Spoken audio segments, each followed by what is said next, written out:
എല്ലാവർക്കും നമസ്കാരം. ഭക്ഷ്യവിഷബാധയെക്കുറിച്ച് ഇതിനു മുമ്പ് ഞാൻ ചെയ്ത 2 വീഡിയോകളും നിങ്ങൾ കണ്ടു കാണുമല്ലോ. ഇനി ഭക്ഷ്യപദാർത്ഥങ്ങൾ സൂക്ഷിക്കേണ്ട ടെമ്പറേച്ചറുകൾ ഏതെല്ലാമാണെന്ന് നോക്കാം. ഭക്ഷ്യവസ്തുക്കളുടെ ബാക്ടീരിയകൾ 10 മടങ്ങായി വർദ്ധിക്കുന്ന ടെമ്പറേച്ചറാണ് ഡേഞ്ചർ സോൺ എന്നറിയപ്പെടുന്ന 5 ഡിഗ്രിക്കും 60 ഡിഗ്രിക്കും ഇടയിലുള്ള അവസ്ഥ. 2 മണിക്കൂറിലധികം ഒരു ഭക്ഷ്യവസ്തുവും ഈ ടെമ്പറേച്ചറിൽ സൂക്ഷിക്കരുത്. ഇത് കേൾക്കുമ്പോൾ ഒരുപാട് ഉദാഹരണ സഹിതമുള്ള ചോദ്യങ്ങൾ നിങ്ങൾക്ക് എന്നോട് ചോദിക്കാനുണ്ടാകാം എന്നെനിക്കറിയാം.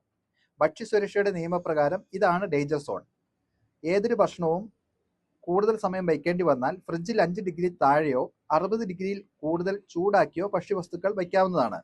അതുകൊണ്ടാണ് ബുഫയിൽ ദീർഘനേരം വയ്ക്കുന്ന ഭക്ഷ്യവസ്തുക്കൾ ചൂടാക്കി നിലനിർത്തുന്നത്.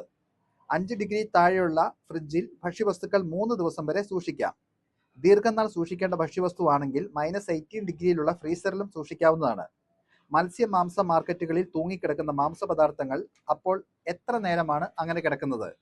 അതാണോ ഫ്രീസറിൽ വെച്ചിരിക്കുന്ന മാംസപദാർത്ഥങ്ങളാണോ സുരക്ഷിതമായി ഉപയോഗിക്കാവുന്നത്? നിങ്ങളുടെ ഉത്തരം കമൻ്റായി രേഖപ്പെടുത്തുക. ഇത്തരം അറിവുകൾ മറ്റുള്ളവരിലേക്ക് കൂടി ഷെയർ ചെയ്യുമല്ലോ.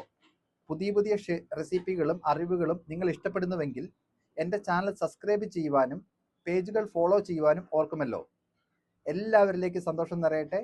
ഒത്തിരി സന്തോഷത്തോടെ ഷെഫ് എമിൽ ഫിലിപ്പ്.